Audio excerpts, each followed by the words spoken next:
Well, good afternoon, and welcome to the graduation ceremonies for the class of 2014.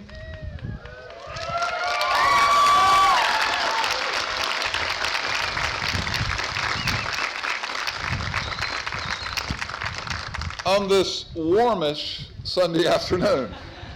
It's a little nicer up here, I'm sorry to tell you. We gather here today to celebrate a group of individuals who deserve our praise and recognition. And to that end, I would like to recognize all of the mothers. Happy Mother's Day, and let's give all the mothers a round of applause.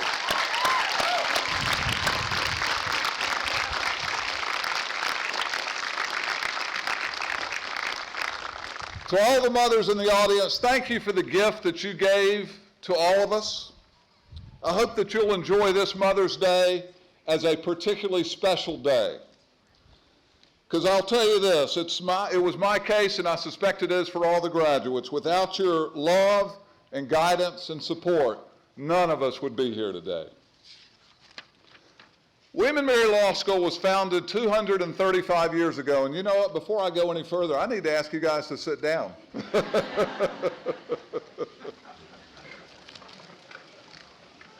Oh, that's better. William & Mary Law School was founded 235 years ago in 1779. And for those of us who are in the audience who are a little bit new to William & Mary, I'd like to tell you just take a minute or two to tell you about our origins. Our law school was founded by the then governor of Virginia, Thomas Jefferson. Now, in the winter of 1779-1780, the outcome of the American Revolution was very much in doubt. The British Army was marching northward through the South and would eventually arrive nearby in Yorktown. The Continental Army had been seriously depleted and was down to 10,000 soldiers. And George Washington was hunkered down in the New Jersey, Pennsylvania area for the winter of 1779-80. Things didn't look very good for the Patriots. But Jefferson was an optimist.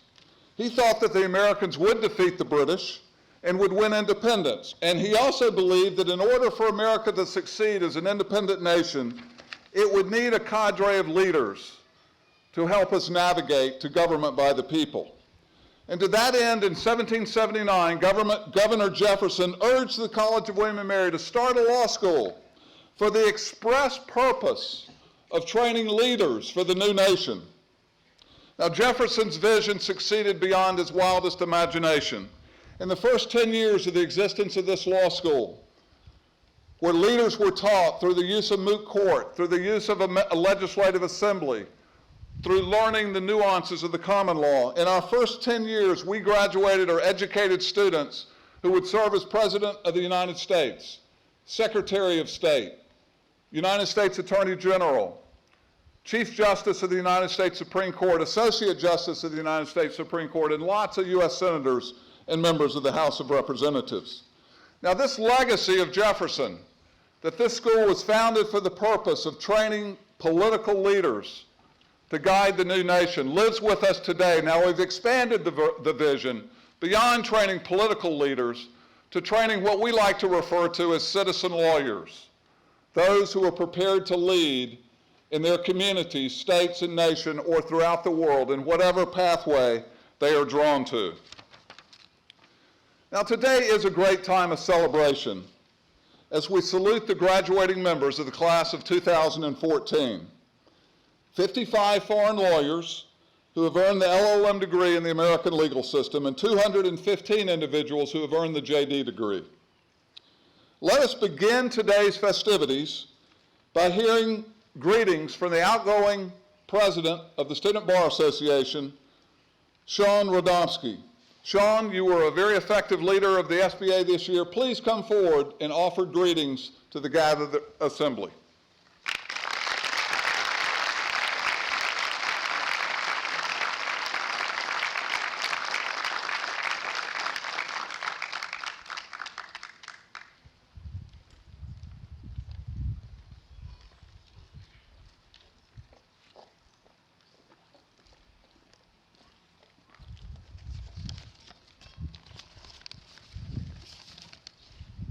Dean Douglas, Justice Scalia, esteemed faculty, parents, family, and friends, the class of 2014 is honored to have you here with us for our graduation.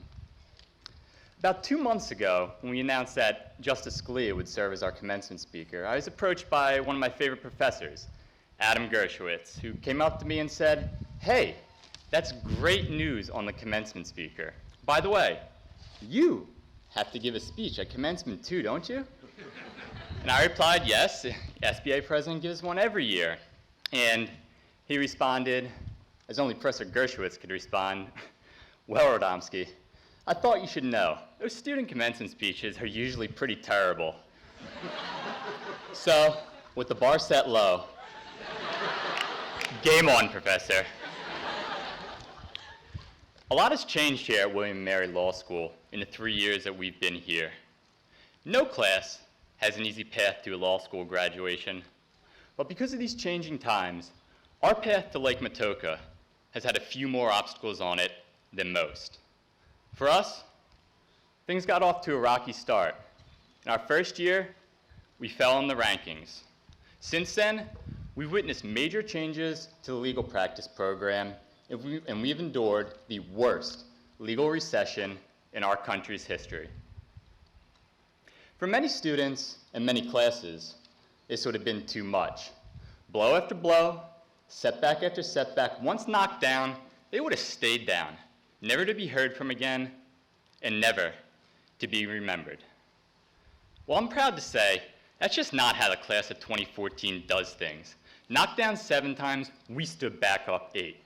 It took a lot of character to get to where we are today, and because of that, when people think back on our class 10, 20, even 30 years from now, they won't remember the struggles that we've been through, but rather, they'll remember everything we have accomplished and every goal that we have achieved. They'll remember there was our class, entrusted with the citizen lawyer ideal, that has performed over 2,500 hours of community service. Through 3.0 guidance and leadership, we helped the Public Service Fund raise over $27,000 at this year's auction, and members of our class helped our Balsa chapter get named the Balsa Mid-Atlantic Chapter of the Year. Some of our classmates have not only argued cases before the 3rd and 4th circuits, but they won those cases. Members of the moot court team have brought home accolades from Charleston and New Orleans, and trial team competitors have scored victories in Washington, D.C. and Buffalo. We've won transactional team tournaments in Houston, and collectively, the 180 of us that serve together on journals have produced 20 issues for those 5 different journals. On top of all this, in addition to these competitions we've won, these journals we've published, and the service projects that we've led, they'll remember there's a class of 2014 that shattered the class gift record with a 90% pledge rate. And with this, we're the reason Dean Douglas is sitting behind me right now without a mustache.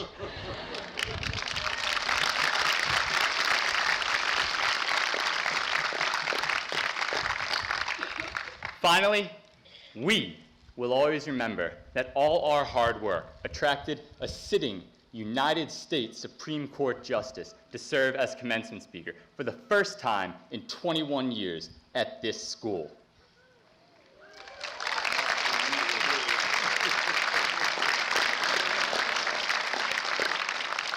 We've accomplished all this and more in our 3 years here.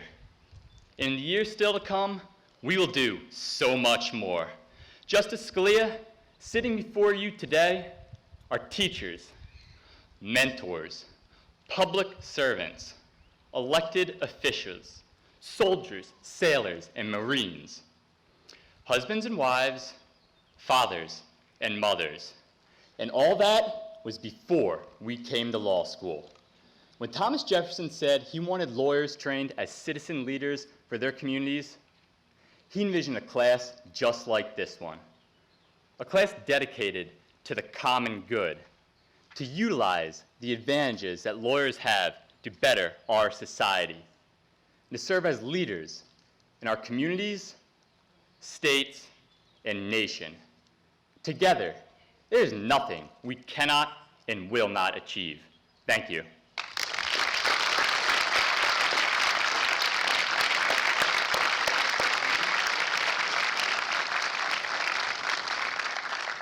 Sean, thank you very much for those great words. I think we will have to wait on Professor Gershowitz to give the final verdict, but I thought it was great. I would also like to now invite one of our graduating LLM students, Lindsay Ling, to come forward and address her classmates and families. Lindsay earned her first law degree from Renmin University in Beijing. Lindsay, please come forward and address the guests.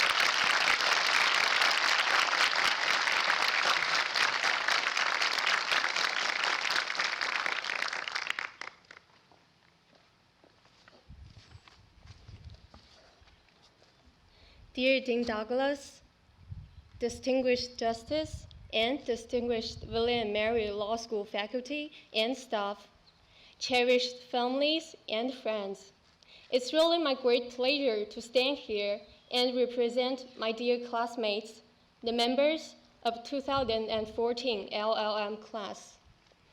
Actually, I've thought about all kinds of different ways to start the speech, but I decided to keep it returning to the very old line.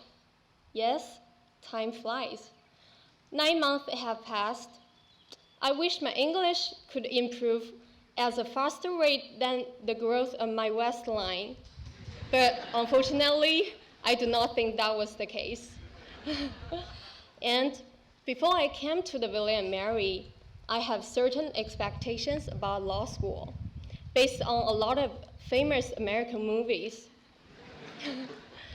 Not surprisingly, we have mountains of cases to read, and we need to struggle with our English, and we feared the constant threat of the cold calls.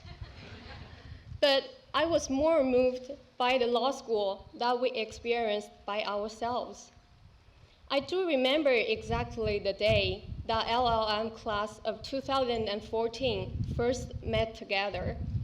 And from that day on, in some senses, we started to grow together with the law school.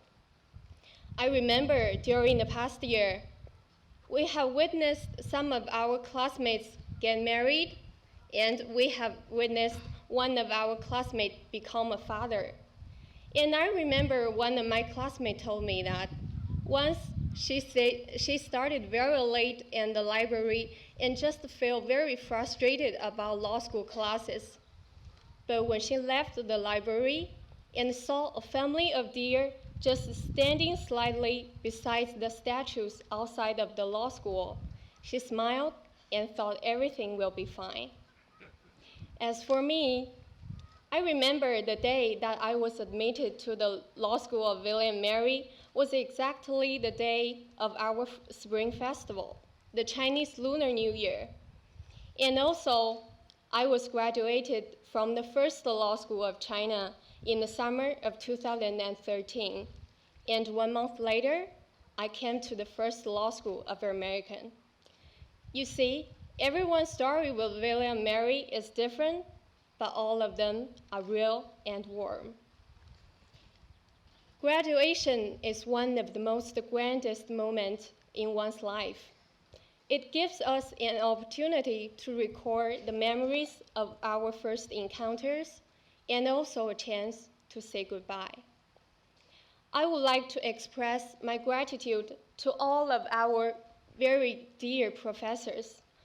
Thank you for always being so patient, helpful, and nice.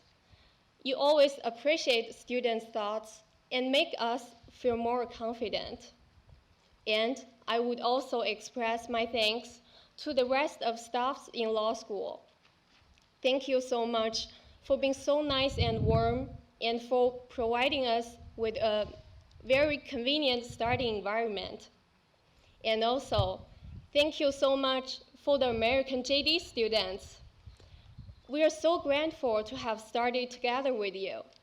Some of you are our TAs, some of you are our legal writing fellows, and some of you are our classmates. But thank you so much for being so friendly with your open hearts and kind smiles. And the very end, please let me use all the different languages from our LLM's hometown to express our thanks. From Mexico, Spanish, gracias. From Russia, spasiba. From Indonesia, terima kasih. From Qatar, Arabic, shukran. And from China, Chinese, 谢谢. And thank you very much. I love William and Mary Law School. Thank you.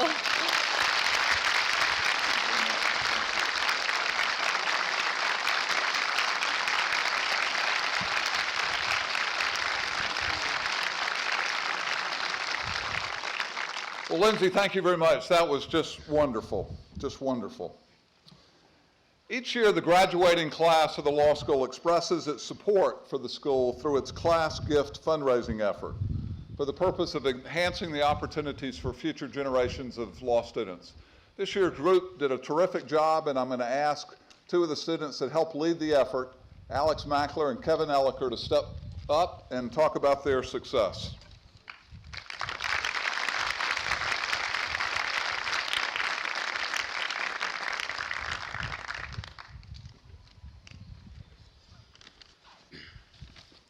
Thank you, Dean Douglas. Kevin and I, a few minutes ago, coordinated with Dean Douglas to make sure that he didn't ruin the surprise and say the percentage that the class gift reached before we had the chance to get up here. Clearly, we should have talked to Sean also before Sean came up. Terrible speech. On behalf of the 22 members of the class gift committee, in that case, we are pleased to re-announce the results of the class of 2014 class gift. Each year, Dean Douglas offers several incentives to encourage participation among the 3L class in the class gift, including the opportunity to shave off the mustache which he has had on his face for 30 years since he was in law school, if the class reached 75% participation. Previous classes did not put the stash in danger. The last three participation rates were 48%, 51%, and 58%. As you may have guessed by looking at the dean, the class of 2014 met the 75% level, but we didn't stop there. The standing record for participation was 88% held by the class of 2001. At the beginning of our campaign, the dean told us that his brother had offered to fly in from Colorado to shave his head if we reached 90% participation. As you may have just heard, we should note that when it became obvious our class would fly past 75%, the dean made very clear that he had never agreed to shave his head. Well, we are pleased to announce that, with pledges coming in as recently as last night, the class of 2014 gift participation rate sits at an all-time record high of 90%.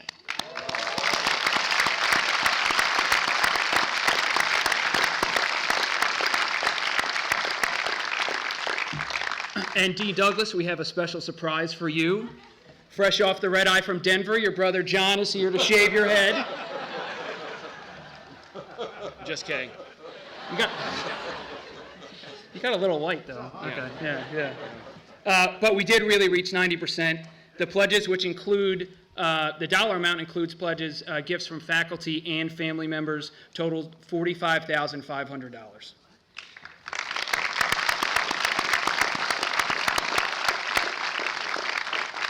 This tremendous success was possible only because of the efforts of 22 dedicated co-chairs who persuaded, convinced, cajoled, bribed, and otherwise threatened their friends and classmates to participate. At this time, we would like that those co-chairs stand as we read their names. Please hold applause until the end so that we can recognize them for their service on the class gift committee. Yvonne Baker, Kristen Bergman, Bo Blumberg, Keith Busby, Jenny Eaton, Joe Figueroa, Marco Hananel, Liz Herron, Andrew King, Alex Lurie, Kayla McCann, Jean Noonan, Beth Petty, Adam Prestige, Sean Rodomski, I guess, Cassandra Roeder, Jackie Sandler, Eileen Setien, Paul Wolfgram, and Peter Yeagle. We'd like to thank those co-chairs.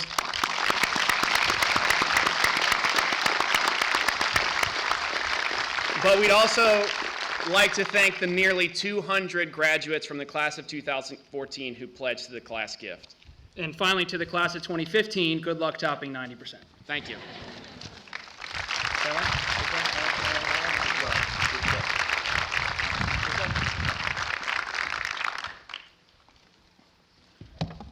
You know, it is true that my brother did offer to shave my head if they hit 90%, but I decidedly never extended that offer.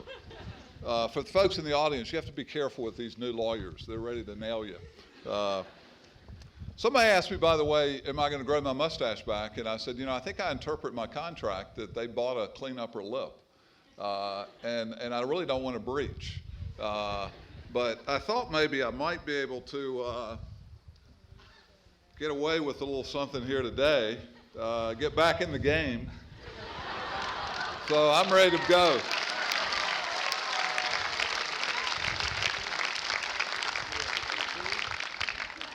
He wants a photograph. It doesn't stick. We now come to the presentation of awards. The law school confers many awards at the close of the academic year, and we experienced the joys of conferring most of them yesterday at our annual awards ceremony in the Kimball Theater. This afternoon, we will focus on only a few additional awards. We begin with the Citizen Lawyer Awards, given by the Law School's Alumni Association to 2 graduates of the law school who have demonstrated by their life and their work outstanding citizenship and leadership. As I mentioned a few minutes ago, the original mission of the school was to educate citizen lawyers, though in a more narrow focus on political leadership. These Citizen Lawyer Awards are meant to underscore the law school's commitment to this type of engagement with the world and this type of use of our legal skills. This year's recipients, as always, were nominated by their peers and selected by the William & Mary Alumni Association. We do convey 2 Citizen Lawyer Awards each year. The first is the Taylor Reevely Award, named for the former dean and now president of the dean of the law school and now president of the College of William & Mary. The Reevely Award is conferred on a graduate of the law school who graduated within the last 10 years, so a younger alum who has engaged in extensive public service during their time since graduation. This year's winner of the Reevely Citizen Lawyer Award is Latoya Asia, a member of the class of 2009. Latoya graduated in 2009, and it was at her graduation ceremony exactly 5 years ago where she received the George Wythe Award, which we will confer shortly on a member of the class of 2014, for her outstanding service to the law school. She also received a Benjamin Ewell Award, which is an honor conferred by the College of William & Mary on a select number of students across the campus to honor their commitment to service. So clearly, Latoya, in her time at law school, had a strong commitment to service. Indeed, she served as president of the Black Law Students Association while she was here. And during that year, our BALSA chapter won National BALSA Chapter of the Year honors. She also helped lead the Public Service Fund as a law student, serving for 2 years as head of the Public Service Auction. After graduation, she joined the Richmond office of McGuire Woods, where she practices employment law today. Now, Latoya's commitment to public service, nurtured here at the law school, has continued since graduation. For the past 4 years, she has served as co-director of the Virginia State Bar's Oliver Hill Samuel Tucker Pre-Law Institute, a summer program in Richmond designed to encourage young people to think about a career in law so as to lead to greater diversity in the legal profession. She also serves on the board of directors of the Excel to Excellence Foundation, which seeks to provide underprivileged youth with teamwork, leadership, and life skills through an array of programs designed so that they might move forward into higher education. Most recently, Latoya took a leave of absence from her law firm to serve as a volunteer high school social studies teacher and missionary in the West African nation of Niger, one of the poorest nations in the world. During her time in Niger, In addition to her teaching responsibilities, LaToya engaged in volunteer work in orphanages, promoted the empowerment of women, and sought to expand access to adequate medical care and child nutrition. LaToya, you inspired us with your commitment to public service when you were a law student, and you have continued to inspire us with your commitment to service during the 5 years since you received your law school degree. It is with great pride that your law school confers on you the Taylor Reevely Citizen Lawyer Award. Would you please come forward?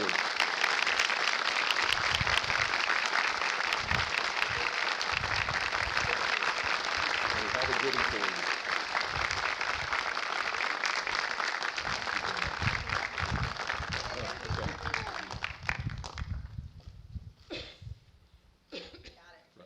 Thank you. Now we turn to the, whoop, are we on? We're back on. Now we turn to the Citizen Lawyer Award, which is conveyed each year on one of our graduates from any graduating class of the law school. The Citizen Lawyer Award is the highest honor that the William & Mary Law School confers each year on one of our graduates. This year's winner is Bill Hoffman, a member of the law school class of 1977, and I will tell you that Bill is a particularly compelling recipient. Bill Hoffman has enjoyed a rich and varied career.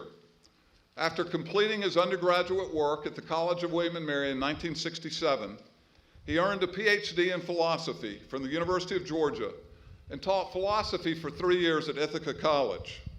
Bill also spent 7 years in the United States Army Reserves, rising to the rank of captain.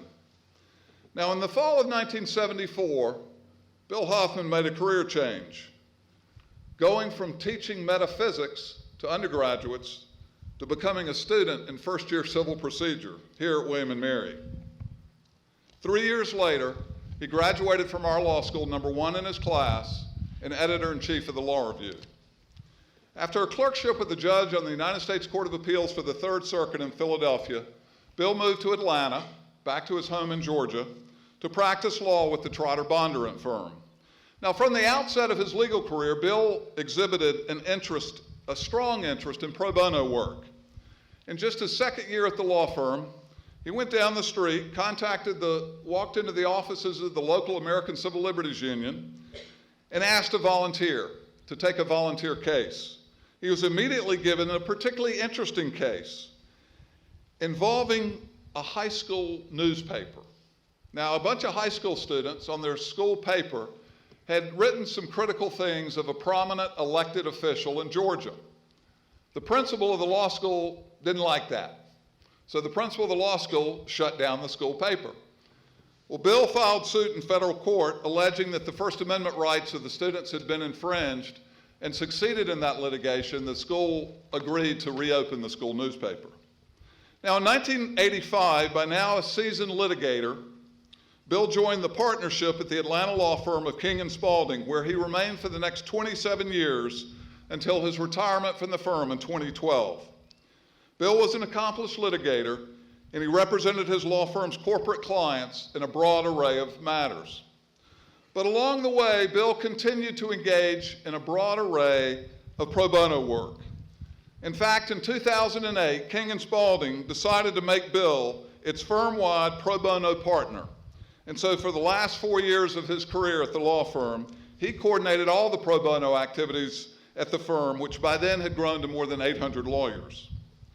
Bill's pro bono interests have included both international and domestic matters, specifically international human rights and asylum cases, death penalty cases, civil rights and prisoner rights cases, and First Amendment cases. Let me offer a few examples of some of the matters he's handled. Bill has done work for the International Criminal Tribunals for both the former Yugoslavia and Rwanda, and has served as independent counsel to the Special Court for Sierra Leone in the prosecution of Charles Taylor. He has also worked on the Liberian Truth and Reconciliation Commission. He has represented Brazilian girls under that nation's Trafficking Victims Protection Act, and he has served as counsel for the prosecution in the United Nations Khmer Rouge Tribunal in Cambodia.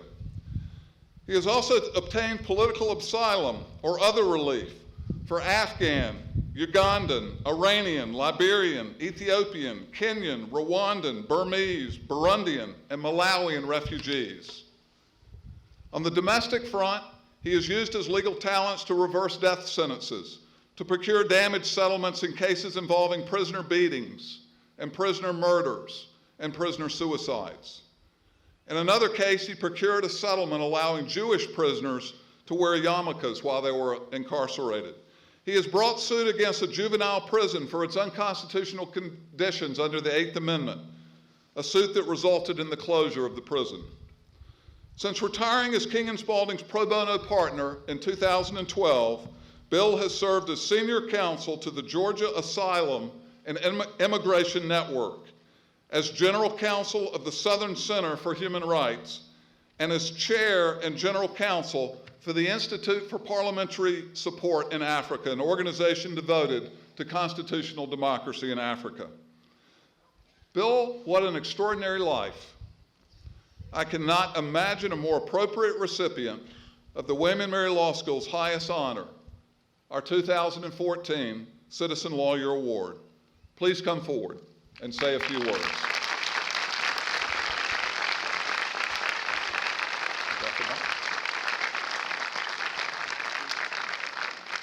Well, thank you very much, Dean Douglas. Very briefly, I would just encourage all of you to do pro bono work. If you're in private practice, find some time to do pro bono work. It is the most rewarding thing you can do in the practice of law. Whether you're doing work to help victims of genocide in Africa or Yugoslavia, individuals who have supported the United States abroad and have been persecuted because of it and are seeking asylum, or whether you're representing a single mother who is being evicted by a slumlord, find some time. You will find it extremely satisfying and extremely rewarding. Thank you very much.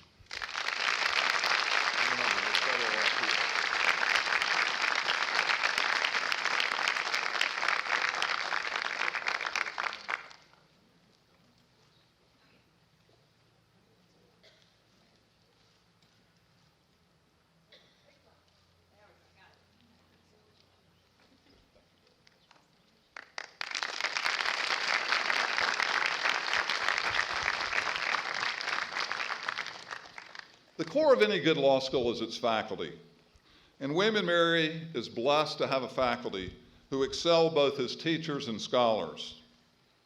We've had a few faculty landmarks this year that I want to mention briefly. We say goodbye this year to Stacey Ray Simcox, who founded our Veterans Benefits Clinic along with her husband Mark Matthews 5 years ago. Our mission with our Veterans Benefits Clinic has been to encourage other law schools to establish similar clinics so that we can expand the work that we're doing here at William & Mary. And Stacey Ray will soon leave us to establish a new Veterans Benefit Clinic at Stetson Law School in Florida. Stacey Ray, you have left an indelible footprint here at William & Mary Law School, and we salute you for all that you have accomplished and wish you Godspeed as you go forward. Stacey Ray, you'll stand up.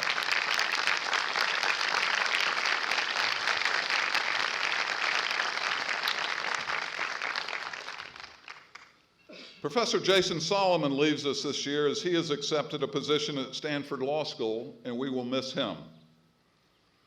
Professor Susan Grover, though she will remain on our faculty, will soon take a position as Vice Provost for Academic and Faculty Affairs for the College of William & Mary, so that's a wonderful thing for the law school, but fortunately she won't be far away.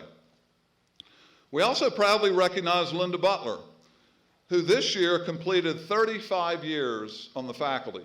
I think we hired her when she was 12. Happily, she is not retiring, but we do like to take note of such a substantial anniversary. Linda, by the way, was the first woman to serve on the William & Mary Law School faculty and the first woman to serve as president of the Faculty Assembly at the College of William & Mary. Recognizing the importance of the faculty to our work, I would like to invite every member of the faculty to stand up so that we may recognize you.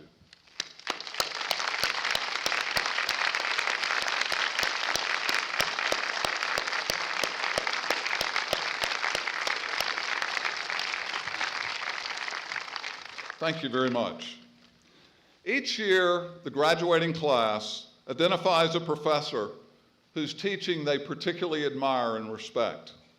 This faculty member receives the Walter Williams Memorial Teaching Award, named for a former faculty member here at the law school.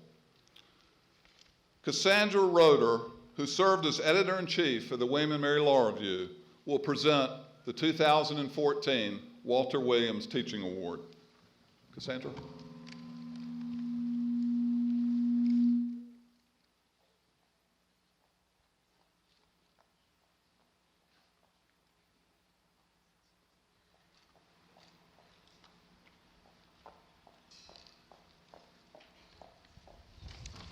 Thank you, Dean Douglas.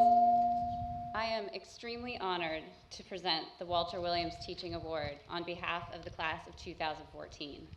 This award goes to the professor whom the class most admires, and we have very enthusiastically chosen Professor Jeffrey Bellin.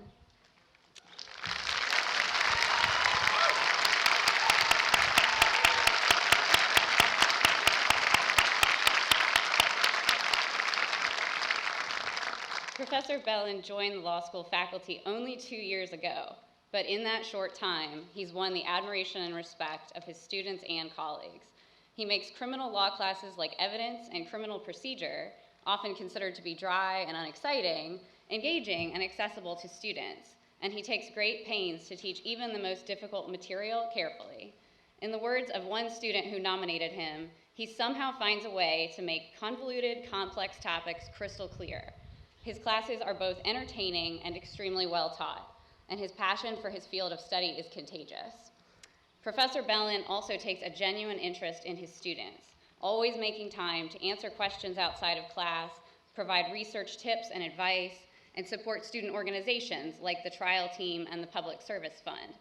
He makes it clear that his goal is to provide us with tools and skills to become thoughtful, effective attorneys. Overall, Professor Bellin is encouraging and supportive of his students, and his enthusiasm for teaching is obvious. To quote one of my classmates, "Though I couldn't be happier to be graduating, there's a part of me that's a little jealous of everyone who gets to take evidence with him this fall." Professor Bellin, thank you for having such a meaningful impact on our law school experience. It is an honor to present you with this award.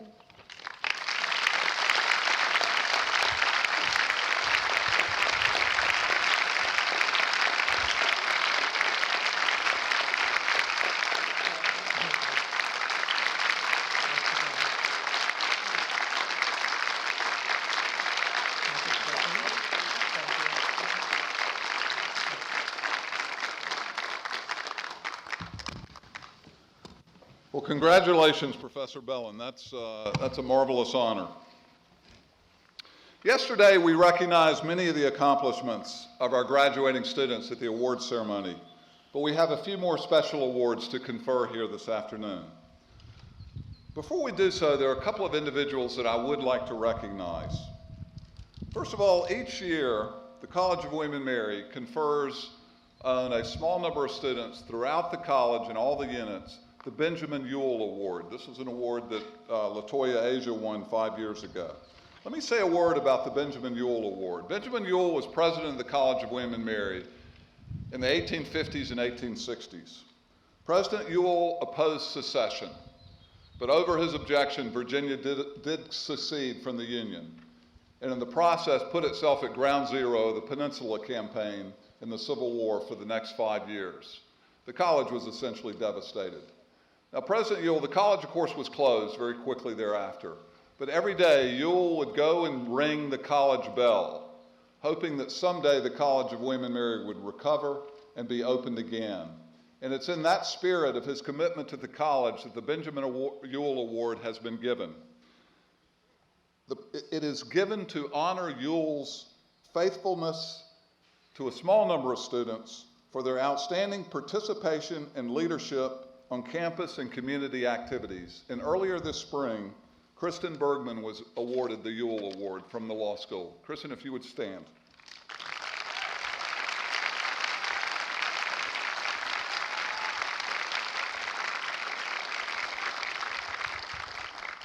At graduation each year, we also like to recognize the student who graduated with the highest grade point average.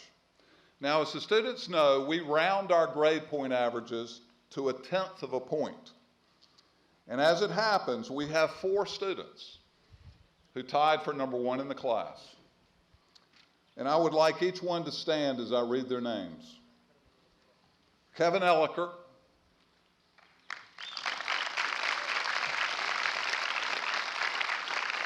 Alex Mackler, Kayla McCann, and Sean Rodomski.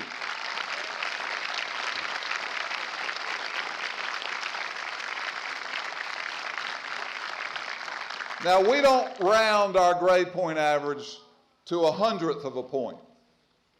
But if we did, we would have 1 student with the highest grade point average, Kayla McCann. Congratulations to all of you.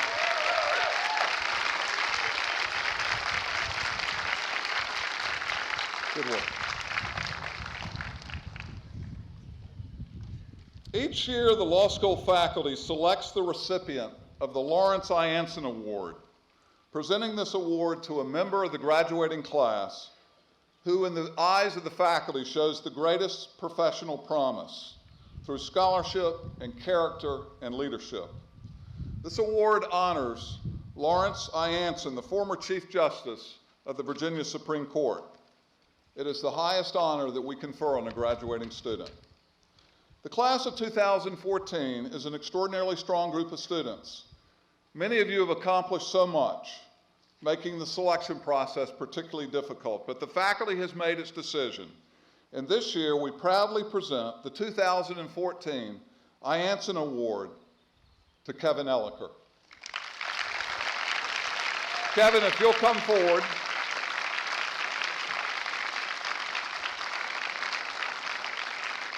Let me say a few words about Kevin as he comes forward to accept the award. Kevin is from Virginia Beach. He graduated from James Madison University, and after graduation, he became a high school teacher. He taught social studies, he taught history, he taught government. He eventually decided he wanted to become a lawyer. In his 3 years here at William & Mary Law School, Kevin excelled in every way. As mentioned, he finished in a tie for number 1 in the class with his grade point average. He served as the lead articles editor on the William & Mary Law Review. He was an officer in the Student Bar Association. He was a teaching assistant in civil procedure. He was a successful participant on both the law school's moot court team and its alternative dispute resolution team. I'd like to read to you what Kevin's federal courts teacher wrote about him. Mr. Elliker not only has a strong analytical mind, but also a sophisticated and nuanced understanding of the law and legal institutions. His federal courts exam was the single best exam that I have seen in all my years of teaching. This professor also noted that based on her experience as an appellate attorney at the United States Department of Justice before she became a law professor, that Mr. Elliker is already far more skilled in oral advocacy than most appellate litigators that I saw during my 4 years doing appellate litigation.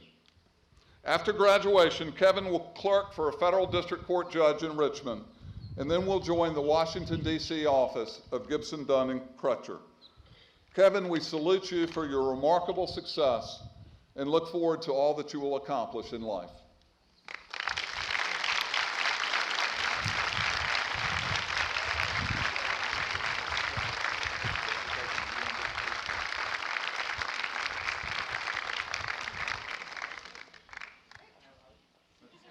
Hey, Kevin, we're not done, buddy. There's some more things. You get to go home with some stuff, okay?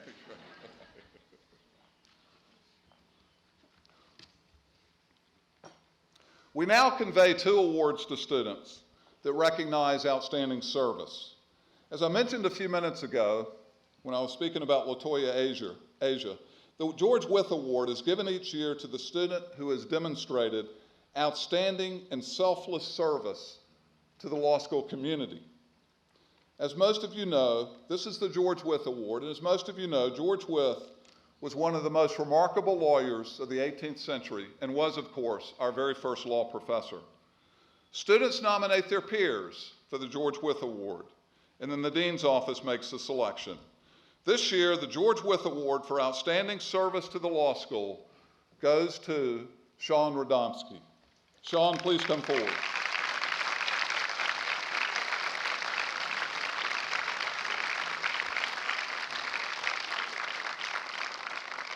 Sean served as president of the Student Bar Association and was a particularly effective leader, serving as a partner with the law school administration on a broad range of matters to improve the operation of the law school. His leadership is widely recognized and deeply appreciated. Sean also served as the symposium editor of the William and Mary Law Review and helped coordinate one of the most successful law review symposia in recent memory on First Amendment law. Sean, of course, graduates in a tie for #1 in his class, Order of the Coif, and is a member of the National Moot Court, ABA National Moot Court team. Sean will be working next year as a law clerk for a judge in New Jersey. Sean, please accept our deepest appreciation for your service to the law school.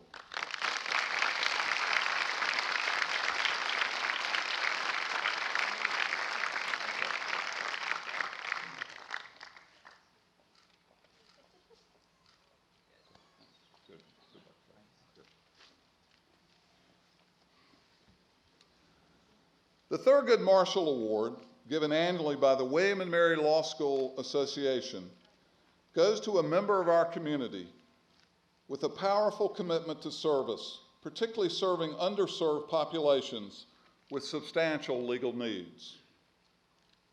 Many of our students have demonstrated a profound commitment to public service, and there are probably half a dozen students whom we could have selected. But there was tremendous enthusiasm among his peers and his teachers for one graduate, James Booth. James, would you please come forward?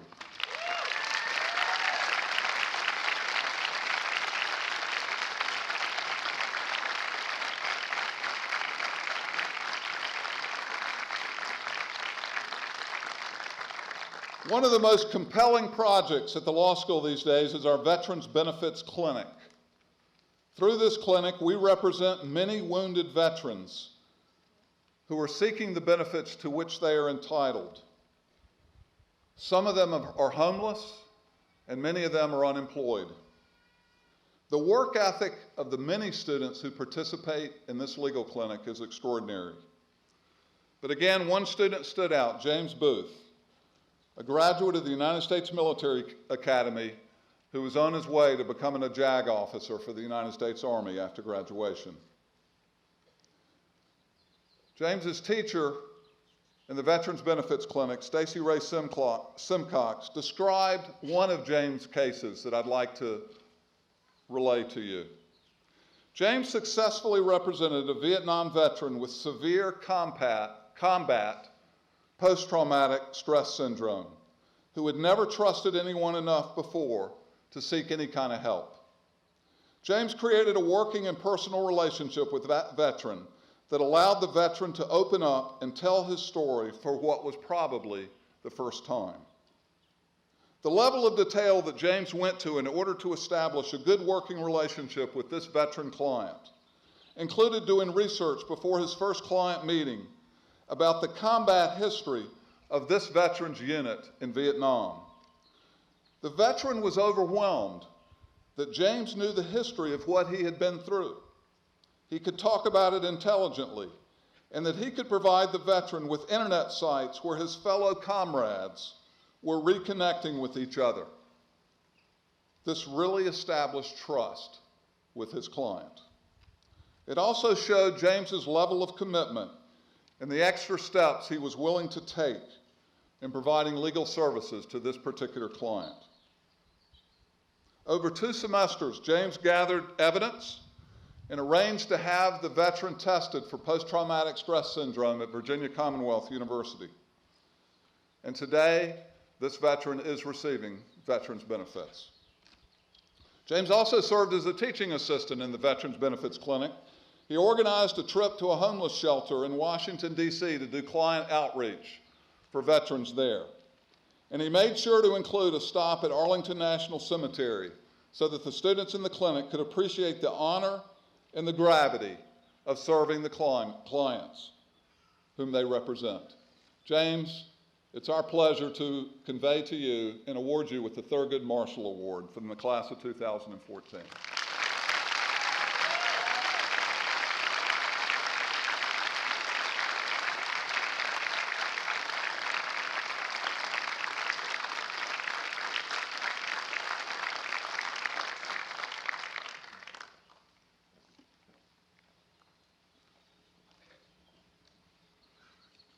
Finally, we come to the John Marshall Award.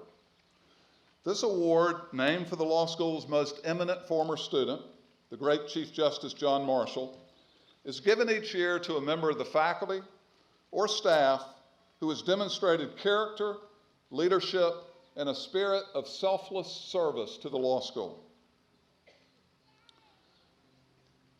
This year's winner, an overwhelming favorite of those who submitted nominations from both the students and the faculty, is truly one of the unsung heroes of the law school, and a person who gives meaning to the phrase, grace under pressure. This year's winner is our Associate Registrar, Chris Creech.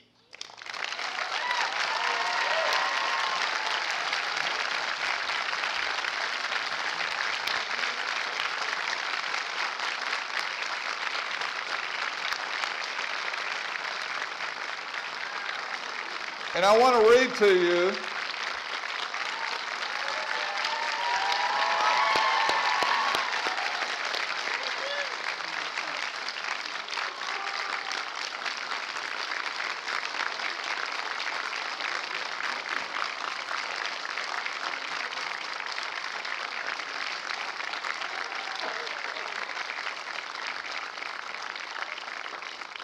Let me read to you what a few of the student nominators wrote of Chris Creech. Chris has been so wonderful to the students. She is always willing to help the students, particularly during registration, which can be a stressful time, understatement. I don't know what we would have done without her. Chris selflessly, pleasantly, and patiently deals with our various neuroses and does so with a smile on her face. Chris puts up with 600, this is a student writing this, not me. Chris puts up with 600 type A law students trying to get into classes every semester, but somehow she maintains her cool and shows an endless amount of kindness. Chris does what it takes, and I'll tell you this, I'm often one of the last people to leave the law school at night, and quite often I'm leaving Chris Creech still in the building. She has an amazing commitment to the goodwill of the students and the success of the law school. Chris, it is a great honor to award you the John Marshall Award.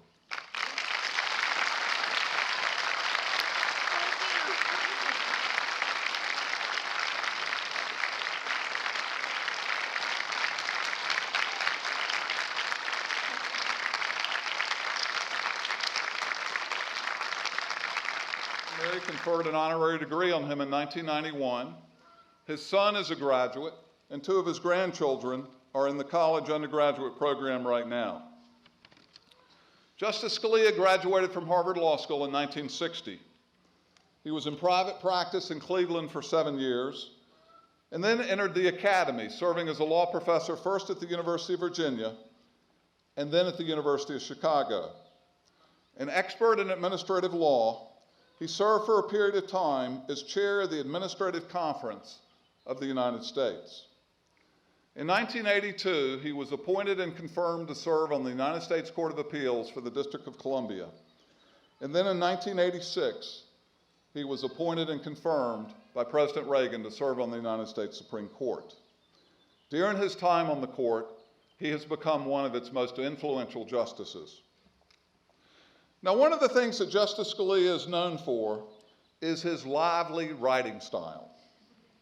A style that his very dear friend, Ruth Bader Ginsburg, recently described as jazzy.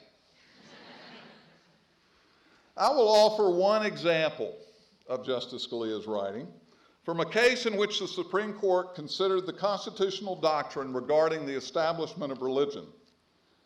An influential establishment clause legal test had been developed in the 1960s and 1970s, often referred to as the Lemon test.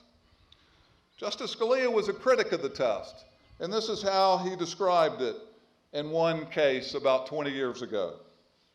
Like some ghoul in a late-night horror movie that repeatedly sits up in its grave and shuffles abroad, after being repeatedly killed and buried, Lemon stalks our establishment clause jurisprudence once again, frightening the little children and school attorneys. Now, I got to tell you, she's not here, but I think Justice Ginsburg would say that's jazzy.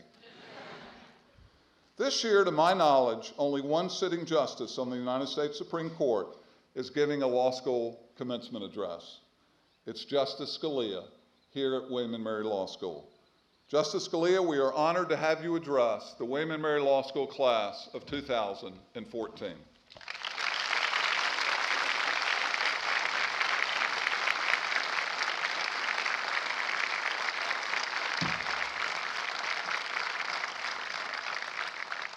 Thank you very much, Dean Douglas, members of the faculty, graduates, ladies and gentlemen. I have a view of commencements, which is that they are not really for the enlightenment or even at all for the benefit of the graduates, who would probably rather have their diplomas mailed to them at the beach. But rather they are for the pleasure and satisfaction of the graduates' families and friends who take this occasion to observe and celebrate a significant accomplishment on the part of those whom they love. In that respect, a commencement is sort of like a wedding or a baptism. The primary participants in those events would probably rather be elsewhere as well. Since it's for the benefit of the families, one of the wonderful things about graduation addresses is that you can talk about whatever you want. It really does not matter. What I have decided to talk to you about this afternoon, briefly, and I promise to be brief, is whether, to be blunt about it, you graduates have essentially wasted one of your 3 years here and could have done the job in 2.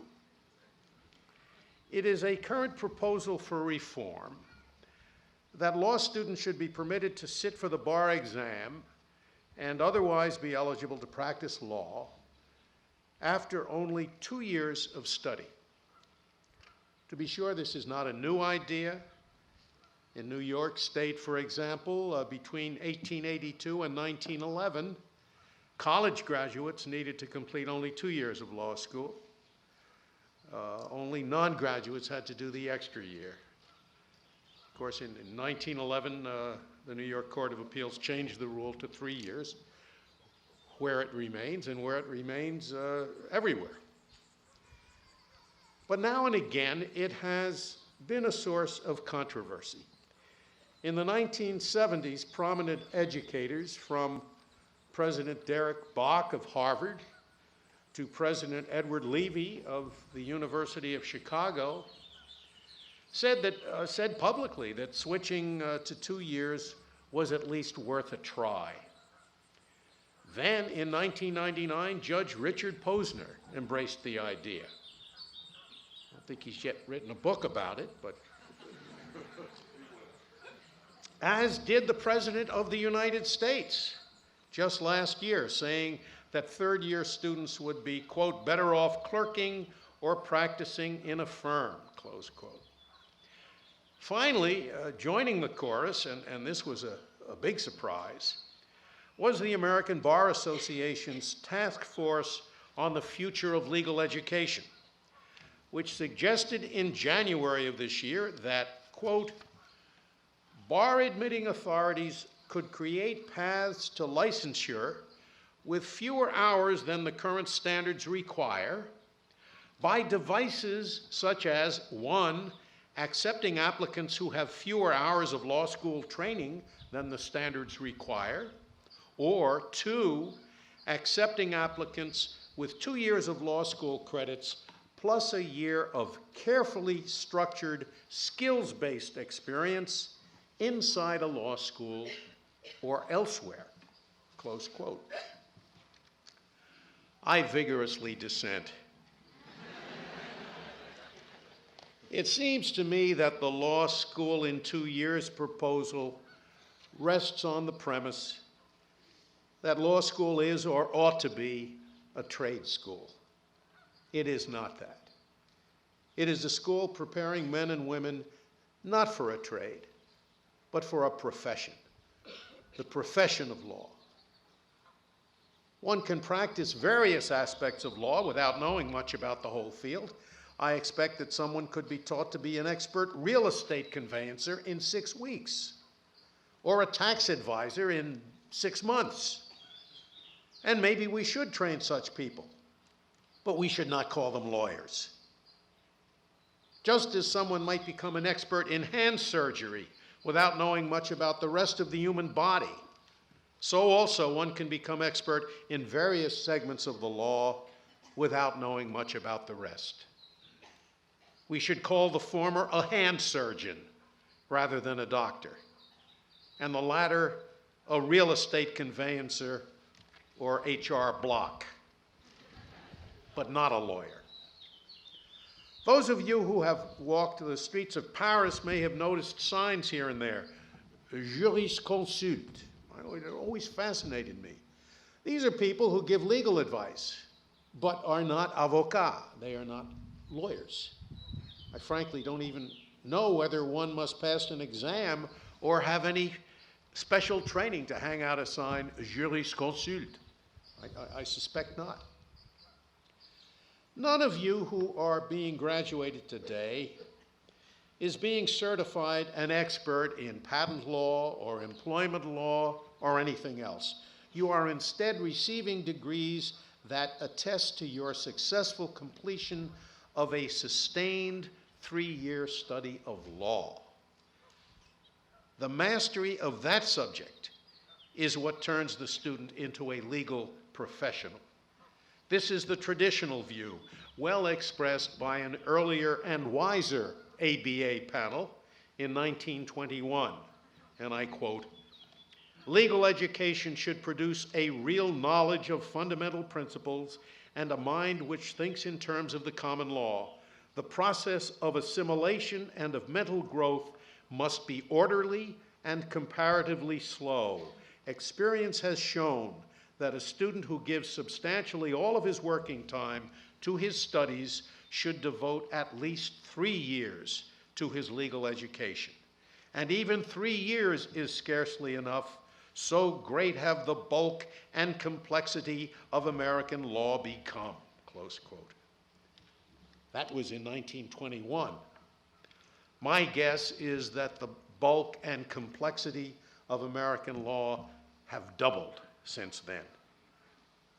Consider the areas of law that come before my court, areas that didn't even exist when I was in law school.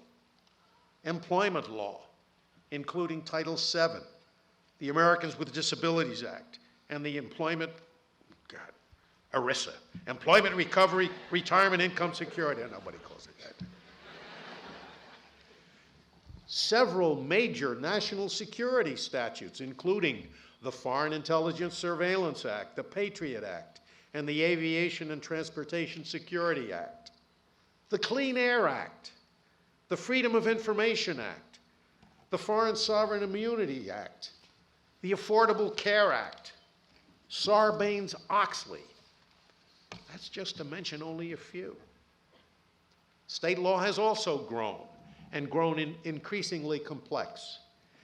Any lawyer, if he is to call himself a professional, should at least be aware of all these areas and should have a fair understanding of most of them. The law schools themselves are partly to blame, I think, for the belief that all the law you really need to know can be acquired in 2 years. For starters, they increasingly abstain from saying that there is anything you really need to know. When I was in law school, Harvard's first-year curriculum included agency, civil procedure, contracts, criminal law, property one, and torts. No electives. The second-year curriculum required accounting, administrative law, commercial law, constitutional law, corporations one, taxation, and trusts. Although the course catalog contained the following generous exception: the law of international transactions and relations, or labor law, may be substituted for commercial law by second-year students. Isn't that nice? Those electing this substitution will normally be required to take commercial law in the third year. Okay. Even the third year was not entirely elective. The course catalog said, quote, third-year students are required to take the course in Property 2, unless they have taken it previously. And then students who took any course in the second year in lieu of commercial law are required to take commercial law. Now, there was a faculty that had some firm views about what it took to become learned in the law. Contrast that curriculum with the current scene. It is something of an open secret now that the second and third years of law school offer a student the chance to study whatever strikes his or her fancy, so long as there is a professor who has the same fancy. It is also well known that many of the courses from which the student may choose have a distinct non-legal flavor, to say the least. From, quote, these are real courses, Effective and Sustainable Law Practice, the Meditative Perspective, and, quote, Elegance in Legal Thought and Expression. They are both offered at Berkeley. To, quote, The Philosophical Reinvention of Christianity at Harvard. To, quote, Contemporary Virtue Ethics at Chicago. Even the traditional first-year courses, torts, contracts, and the like, seem to be going out of style. Many schools now offer first-year students one or two electives to spice things up a bit. At Northwestern, for example, 1Ls may choose two elective courses, 1Ls, two electives, among options that include law and psychology, narrative structures, and, I'm not making this up, a class called Large Law Firms. At the University of Michigan Law School, a 1L may take a class called Innocent Defendants. There appears to be no companion course on guilty defendants. Georgetown University Law Center has made the bread and butter first-year courses entirely optional. The incoming student may choose Curriculum A, which is the set of traditional first-year courses, or Curriculum B, which includes courses such as Bargain Exchange and Liability, Legal Process and Society, and Property in Time.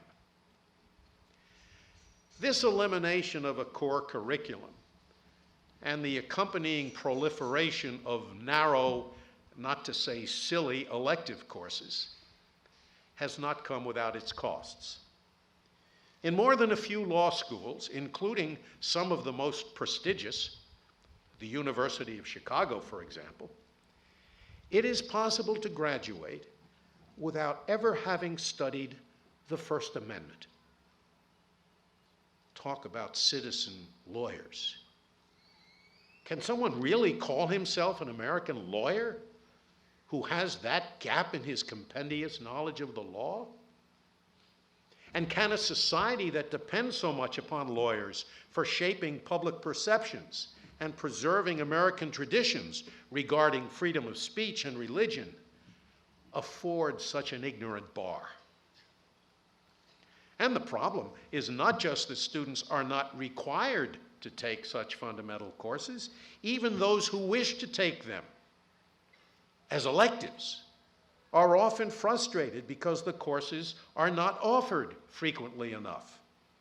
The Harvard course catalog I've been quoting from included the following significant statement regarding elective courses. Quote, "The courses in government regulation of business, evidence, conflict of laws, and labor law are given in more than one section because they are the ones which are most frequently elected," close quote. How student-friendly.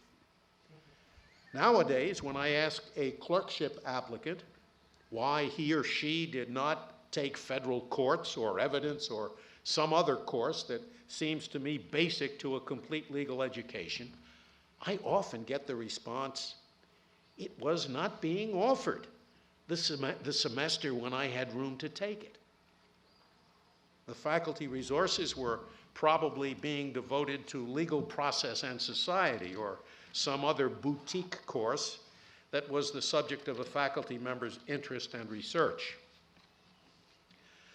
Some of the belief that a third year of law school can be eliminated rests upon the notion that what it provides can easily be provided elsewhere. In the words of the ABA's panel that I quoted earlier, by, quote, "a year of carefully structured skills-based experience inside a law school or elsewhere." Who, one wonders, is going to do this careful structuring of skills-based experience outside of a law school? Will law firms that are in the business of serving clients and making money devote their time and resources to educating associates who are likely to go elsewhere after a couple of years? But more importantly, it is not skill-based experience that makes a person learned in the law. Legal learning is what only law schools can effectively convey. You graduates will never again have the opportunity to study systematically and comprehensively entire areas of the law, intellectual property, commercial law, environmental law, etc. Despite Harvard's extensive core curriculum that I described earlier, and despite the fact that I took the frequently taught electives, I came out with some gaps, some blind sides that I've always regretted. Intellectual property, for example, and bankruptcy. I never studied them systematically. Whenever I have cases involving those subjects, I'm pulling a thread. I don't know what's on the other end of that thread, except what the lawyers tell me. And what is the use of having a bar learned in the law? What is wrong with a conglomeration of skill-based experts? Well, there are some pragmatic reasons not to like it. For one thing, the skills overlap. And even specialized practice in one field requires basic knowledge of another. One cannot write a contract or settle a case in utter ignorance of antitrust law or, for that matter, the law of evidence. One cannot write a will without knowledge of tax law and trust law, or litigate a case without knowledge of the substantive fields that are involved in the suit. Secondly, the lawyer who is familiar with many fields can apply the ancient learning or the new developments in one field to another. The constant interplay between tort and contract, for example, is well known, and I'm sure you studied it. In this way, the law becomes a more cohesive whole, and instead of a series of separate fiefdoms. But forget all that. Most of all, it is good to be learned in the law because that is what makes you members of a profession rather than a trade. It is a goal worthy to be achieved, as you have achieved it, for itself. To say you are a lawyer is to say you are learned in the law. And to return to the point, you can't do that in 2 years. Now for a less palatable part of my talk. It is no mystery that what has prompted the current calls for a 2-year law degree is, quite simply, the constantly increasing cost of legal education. William and Mary, even for out-of-state students, is a great bargain. But even so, it is not cheap. If I may advert to my own experience at Harvard once again, in the year I graduated, the tuition at Harvard was $1,000.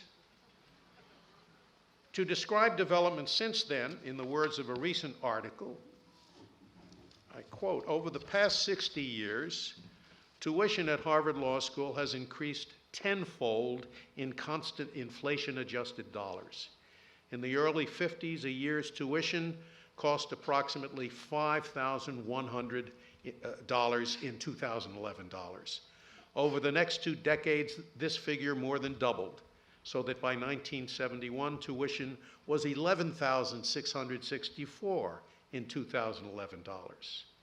Tuition grew at a relatively modest pace over the course of the 70s. By 1981, it was $14,476. Then it climbed rapidly, rising to $25,698 in 1991, $34,484 in 2001, and nearly $50,000 in 2011. Again, all in constant 2011 dollars. Harvard's current tuition, by the way, is $57,838. This is not sustainable, given that over the past 25 years, there has been a sharp contraction of the legal services section compared with the rest of the American economy, which means that a legal education has become less rather than more valuable. If you value a legal education in money, which I obviously do not, and urge you not to do, but things have to change. One solution, the worst in my view, is to shorten law school to 2 years. That will produce, or ought to produce, if reason prevails, a 1/3 reduction of faculty. But if law school is to remain 3 years, costs somehow have to be cut. The system is not sustainable. The graduation into a shrunken legal sector of students with hundreds of thousands of dollars of student debt, non-dischargeable in bankruptcy, cannot continue. Perhaps, just perhaps, the more prestigious law schools, and I include William and Mary among them, can continue the way they are, though that is not certain.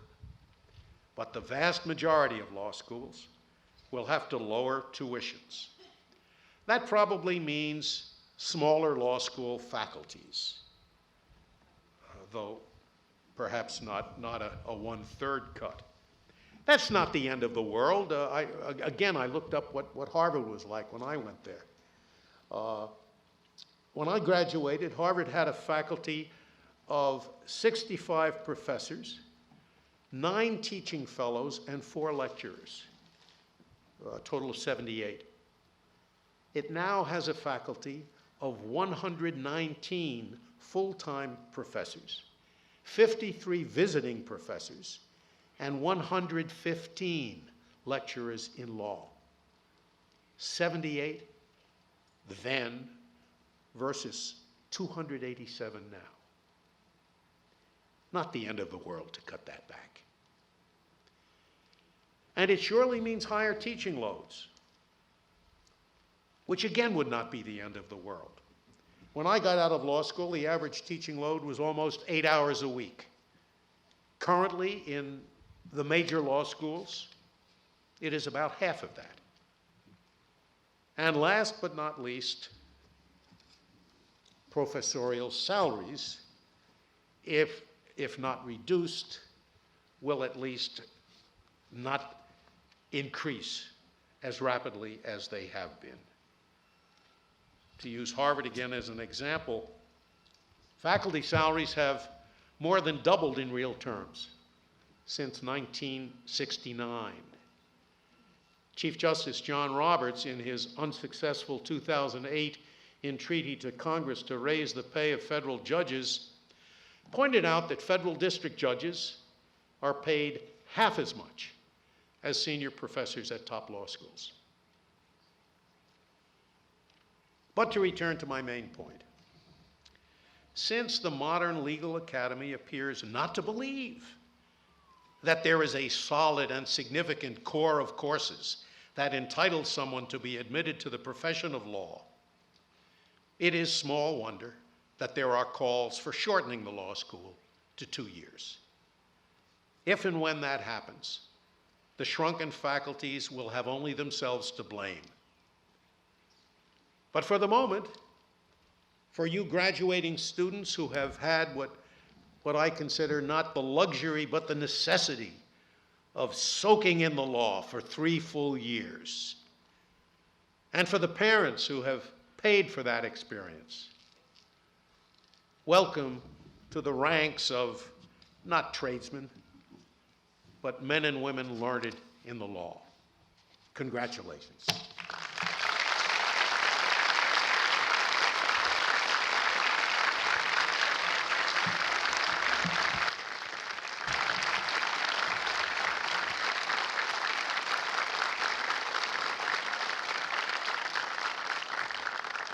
Well, thank you, Justice Scalia, for, quite frankly, what are very challenging words. And I'm very grateful for your thoughts. And there's a great dialogue going on in legal education today that touches on many of the issues that you have raised. And I encourage you to be part of the dialogue. And this speech here at William & Mary may be part of that. We now turn to the main event, the presentation of diplomas. We will begin with those students who have earned a Master of Law degree in the American legal system. Now, more than 20 years ago, our law school founded this degree, established this degree in the American legal system for foreign lawyers. We did so because William & Mary has always turned its eye to the larger world and aspires to instill in all of our students a global consciousness. Our law graduates work in more than 40 nations around the world, on every continent, except for Antarctica. I'm not sure we'll be there anytime soon. Every law student who graduates today will spend some of their professional life interacting with clients from outside the United States. And so a tremendous part of our legal education today is this master's degree in the American legal system, where our community is so enriched by having lawyers from throughout the world who come and engage with us and learn American law, and we learn from them about their legal systems. And our graduating group this year comes from China and Indonesia, Great Britain, Mexico, Qatar, and Russia. We'll begin with the conferring of degrees on our LLM students, and then we will move forward to the JD students. Now, one final word before we move forward. You may be wondering, what are the terms of engagement? What may you, friends and family, do after each name is called? What I would say is this. The rules of engagement are you may do or say what within reason appeals to you. Anything from reverential silence to gasp of relief to boisterous applause is acceptable. This is a dignified occasion, but it is also a time of great celebration. So let us proceed with the conferring of degrees.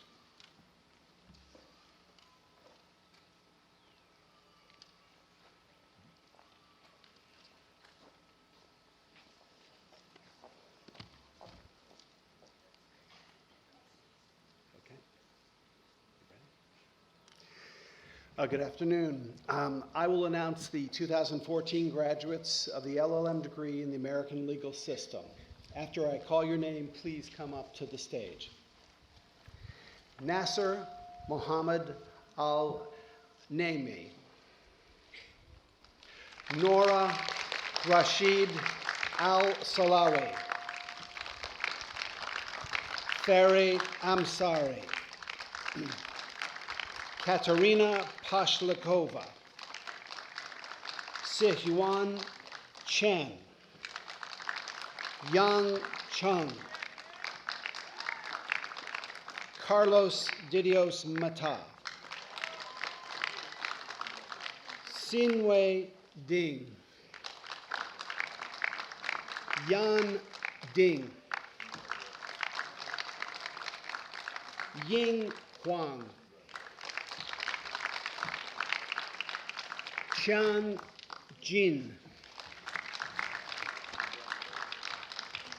Don Lee, Xiaohua Li, Sinran Li, Xinwei Li, Yang Li, Yingying Li, Xiaoyue Liu, Qian Ling, Wan Liu, Zhang Yu Liu, Yan Kun Liu, Yiqi Liu, Hongwei Ma, Yuanmeng Ma, Yong Mao, Philip Mutton, Dajiang Ni, Yu Peng, Xingwei Chan, Hasinya Rosenfeld, Yangjiang Ruan, Yan Sun, Ye Tian, Yu Tian, Yu Tong, Chu Wang, Wang Wenjin,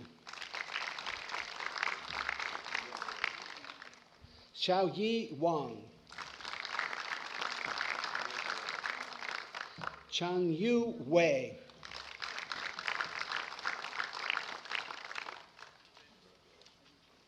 Qing Wei, Bo Wen, Jing Wu,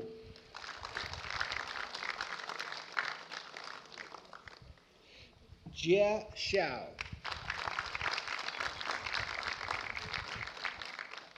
Min Xiao,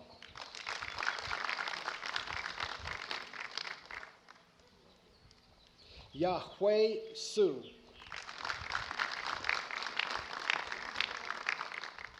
Yichen Yang,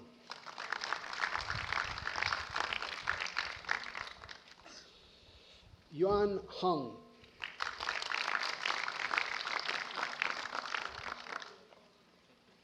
Siwen Zheng,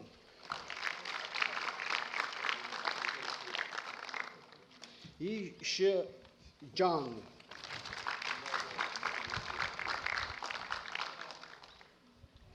Yuting Zhang,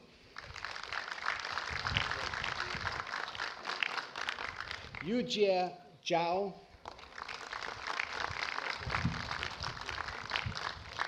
Rushi Zhu, and Donghui Shuang.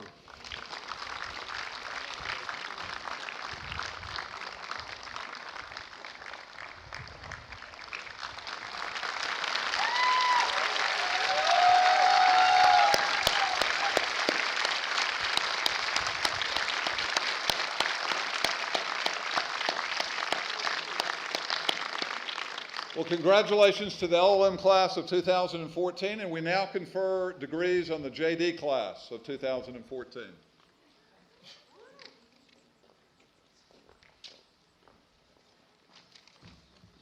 And I would now have the honor of presenting the recipients of the Juris Doctor degree.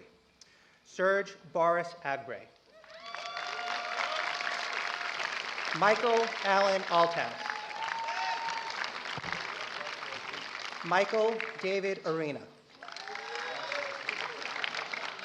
Mark Barrel Badanowski. John Harrison Baker, Jr. Yvonne Therese Baker. Katie Deborah Baranek. Erin Elizabeth Barrett.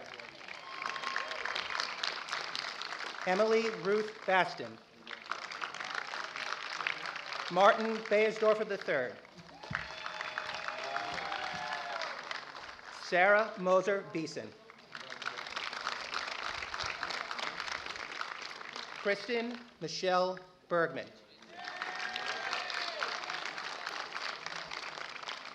Yamila Berkeley.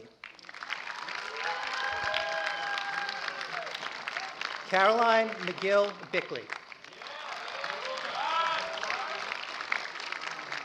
Christopher Bloomfield. Robert Edward Blumberg. Jonathan Robert Lushevitz.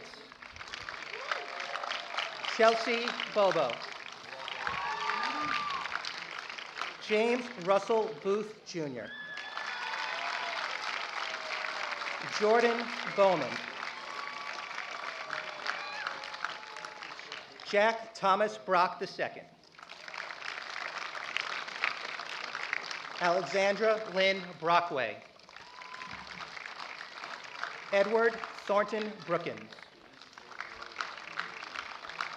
Beth Rachel Budnick. Keith Robert Busby. Anne Caroline McMichael Calabrese. Rachel Cannon. Seth Isaac Cardwell. Brian Anthony Carico.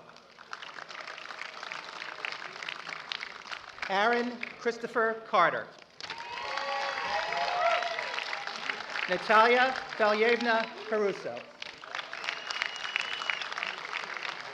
Jennifer Lauren Kazaza.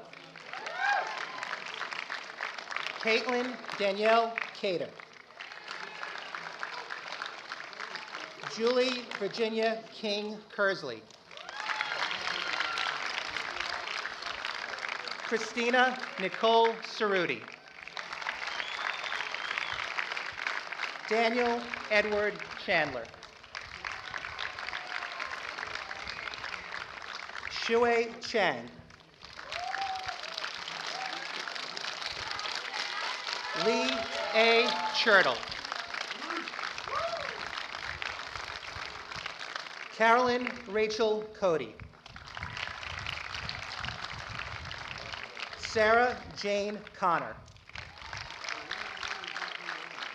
Taylor Lee Connolly. Julie Ann Cook. Chase Aaron Craig.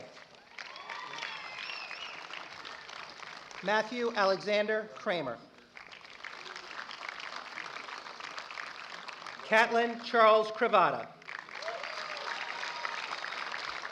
Catherine Ann Diadio. Mark David D'Antonio, Jr. Thomas Joseph D'Antonio. Peter Danzy. Justin Carter Dosh. Gabriella Monique Davis.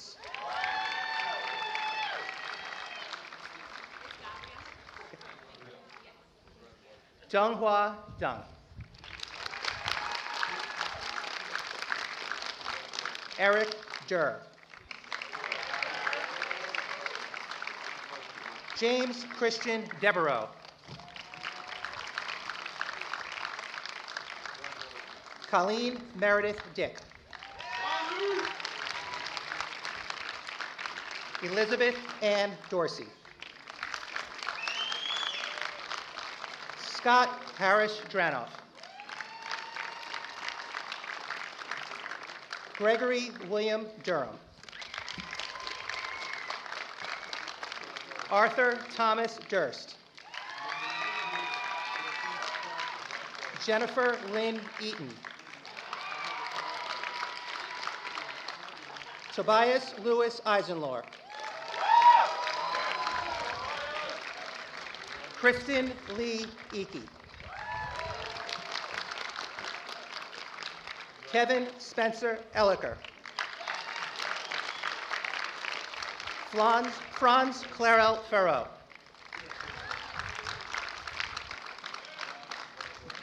Amanda Lynn Fickett. Joseph Alden Figueroa. Matthew Isaac Fine. Matthew Finley. Morgan Gibson Fletcher.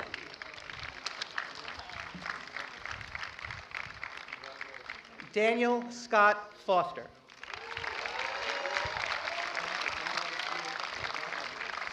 Lauren Friedrich.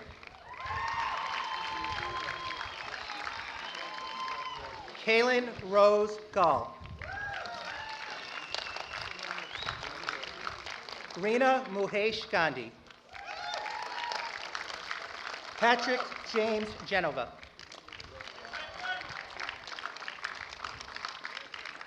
Emily Ann Gomez.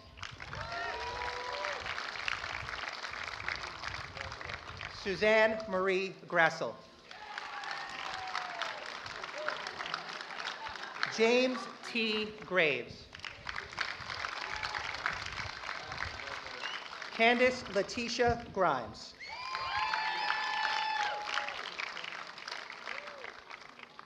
Ketan Gupta. William Paul Gavath.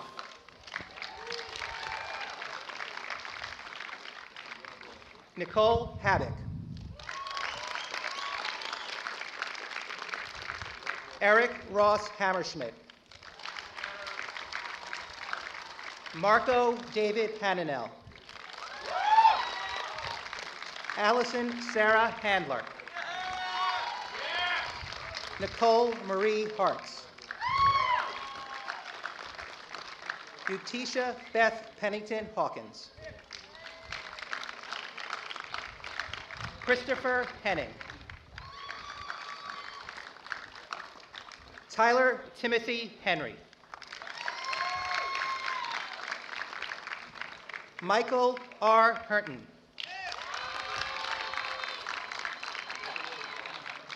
Gregory Peter Herrick. Elizabeth Joan Herron. Elizabeth Caroline Hill. Alden Hines. Brian Thomas Holland. Stacy Catherine Holloway. Nicholas Robert House. Andrew Roger Howard. Meredith Eve Hunt. Kathleen Emmeline Imbriglia.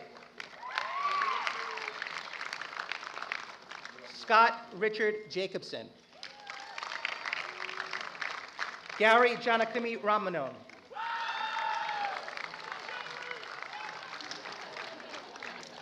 Colin O'Brien Johnson. David Christopher Johnson. Michael Francis Kestner. Pamela Kalinowski. David Arthur Kaufman, Jr. Margaret Ann Kelly. Rachel McDonough Kelly. Andrew Houston King. Nandor Ference Royal Kiss III. Alexandra Lee Klein. Brian Joseph Kosidar. Caitlin Ann Kruger. Sarah Elizabeth Lambert. Catherine Ellen Leary. Christopher James Lewis. Andrew William Lindsay. Emily Harriet Lipolis. Alexander Nicholas Lott. John Taft Lockney. Alex Laurie. Yifan Liu. Alexander Snyder Mackler. Kylie Lopez Madsen.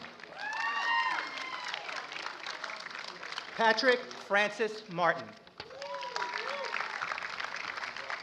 Kayla Faye Scott McCann. Grant Richard McLaughlin.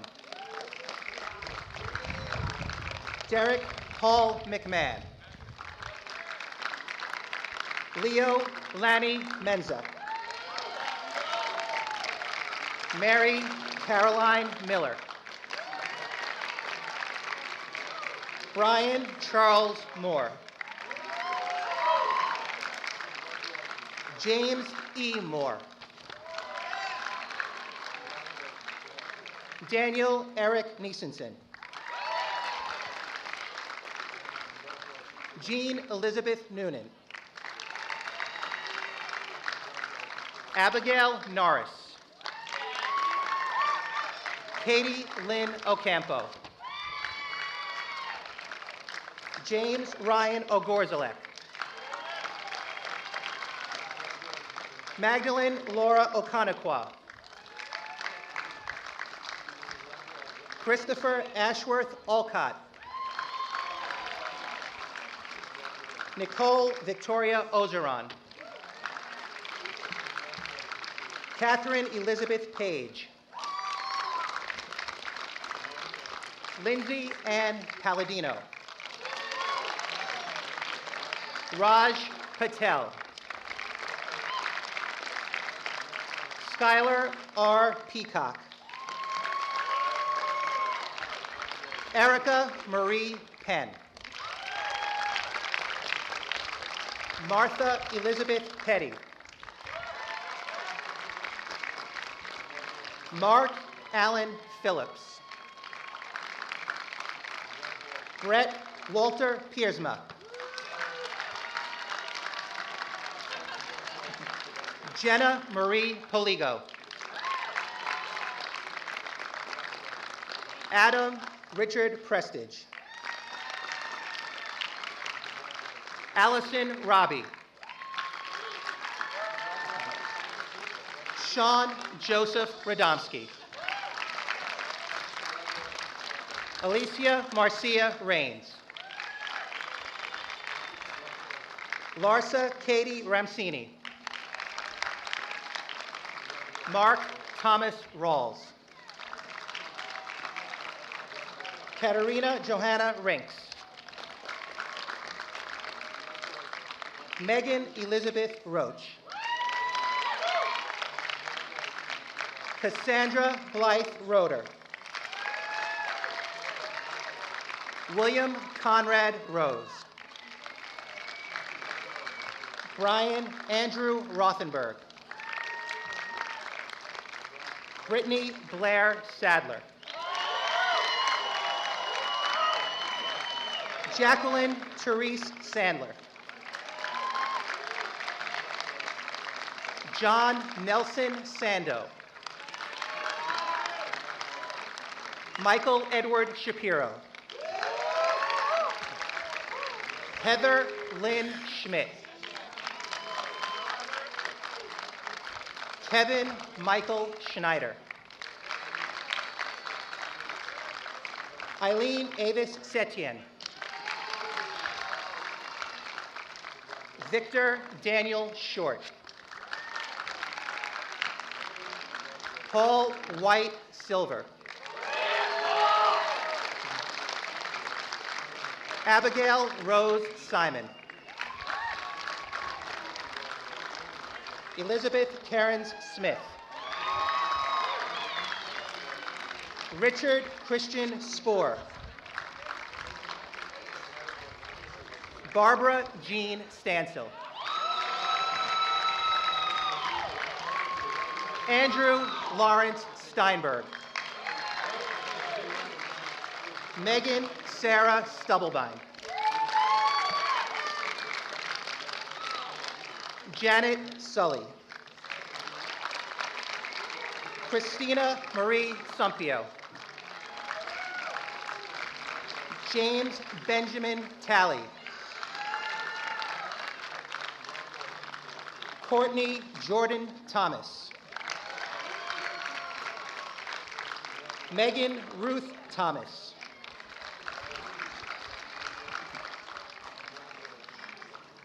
Bradley Clark Tobias.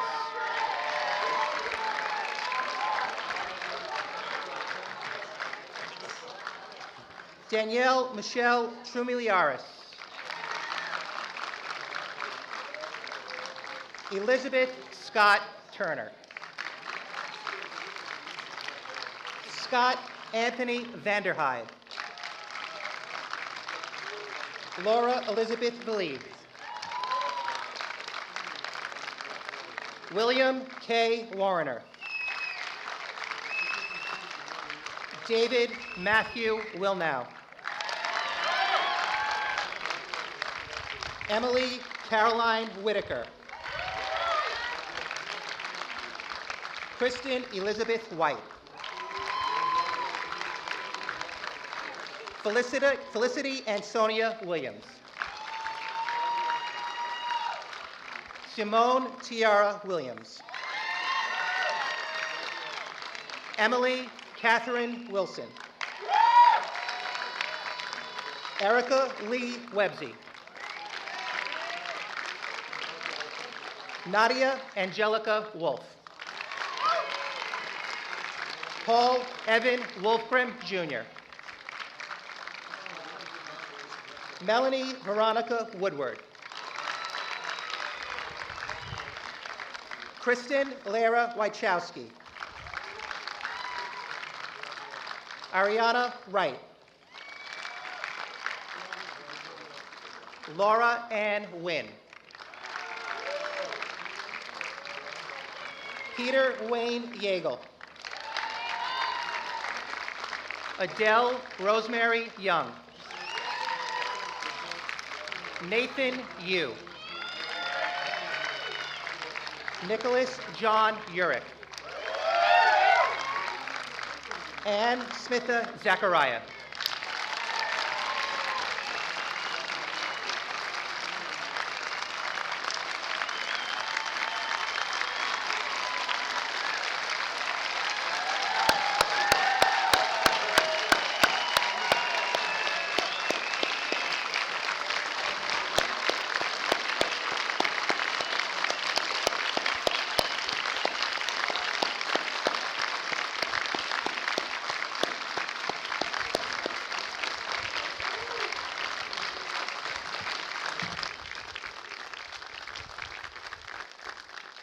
Well, congratulations to the class of 2014.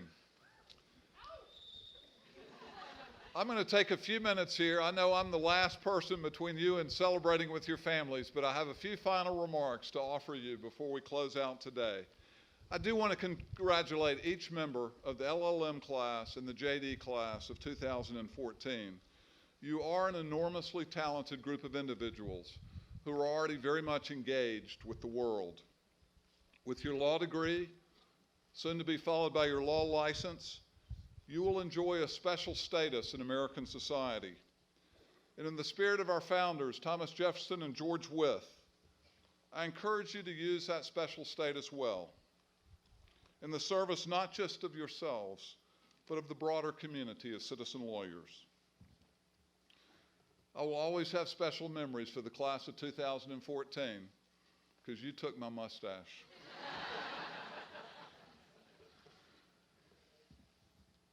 You may remember on your first day of school back in August 2011.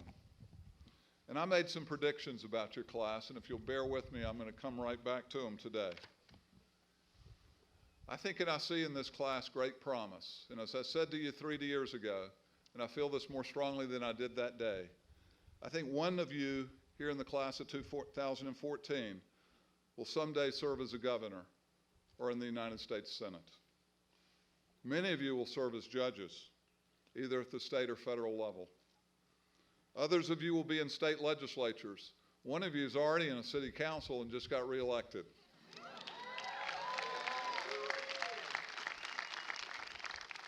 Some of you will enter the intelligence service or join the foreign service as some of our recent graduates have done. A number of you already are serving with distinction in the United States Armed Forces.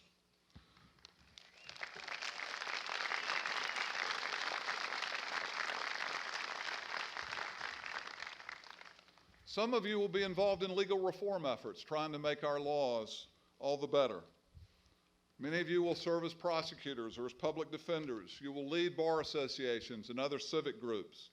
Many of you will exercise leadership in private law firms, and I see several managing partners, I think, in front of me. Some of you will start innovative businesses.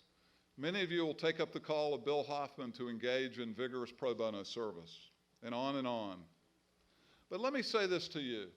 Remember that this call to service, this call to leadership, does not begin somewhere down in the future. You have the example of LaToya Asia, who graduated 5 years ago. Remember that Thomas Jefferson was only 33 years old when he wrote the Declaration of Independence. That Martin Luther King was only 26 years old when he led the Montgomery bus boycott. In whatever form it takes, I do believe that every one of you will live your life in some way to your choosing as a citizen lawyer, carrying out the vision of Jefferson and Wythe to provide leadership in the public and private affairs of your community. So use your talents well. But as you go forth, there's one final thought that I want to leave with you. And I give this to every graduating class. The faculty's now heard it 5 times. In 1776, Thomas Jefferson, in writing one of the most extraordinary documents in American history, the Declaration of Independence, reminded us that all of us have 3 inalienable rights. In addition to life and liberty, which are quite familiar, there's also the 3rd inalienable right, the pursuit of happiness. It's an interesting phrase, pursuit of happiness. In Anglo-American law, the most common characterization of our core rights has always been life, liberty, and property. But Jefferson chose a different phraseology. By the pursuit of happiness, I do not think that Jefferson simply meant an afternoon at a ball game, though he might have thought that to be a good thing. Rather, I think the 18th century phrase, the pursuit of happiness, can also be translated in a 21st century phrase as the pursuit of meaning. Jefferson claimed that we all have an inalienable right to pursue meaning in our lives, and my hope for each one of you is that in your personal and professional lives both, you will follow Jefferson's admonition to pursue meaning. First, I hope you will find meaning in the practice of law.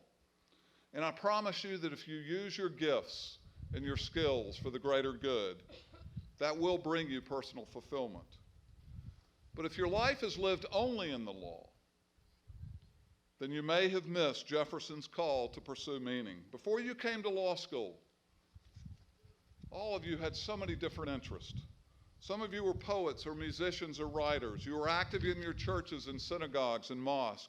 You explored the wonders of the outdoors. You cherished times with your friends and with your family who are with you here today, celebrating the joyous occasions that life brings and offering consolation in times of loss and sorrow. Do not lose sight of those parts of yourself. So go and fulfill the call of Jefferson to work for the greater good as citizen lawyers, but also fulfill Jefferson's call to pursue happiness. I wish each one of you well. But today is not a farewell. You joined the William and Mary family 3 years ago when you first came here, or 1 year ago for the LLM students. and those ties will never be broken. William and Mary will always be home. All of us here at the law school will follow your careers and your lives with great interest. I wish you all well.